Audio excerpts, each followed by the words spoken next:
Beshi, sige, ganyan nga! Itapon mo lahat ng alaala. Pangit! Tama! Sobrang pangit niya!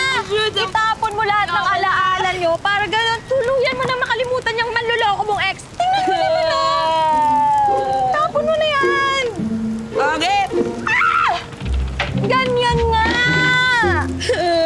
Ayoko na! Bibitawan na kita, Elijah! Bitawan mo na siya, kaya Kakalimutan kita! Bakit mo, Elijah? ganyan na! Beshi!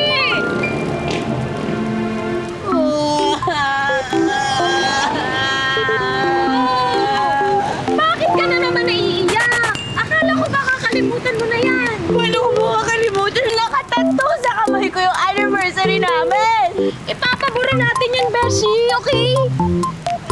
Ayoko na. Hindi ko ulitin yung ayoko. Masakit! Beshi, alam ko naman masakit yung ginawa sa'yo ng Elijah na yan. Hindi yun. Yung pagtato sa akin, masakit. Hindi ko na gagawin ulit yun. Ayoko na ng karayom. Beshi naman eh.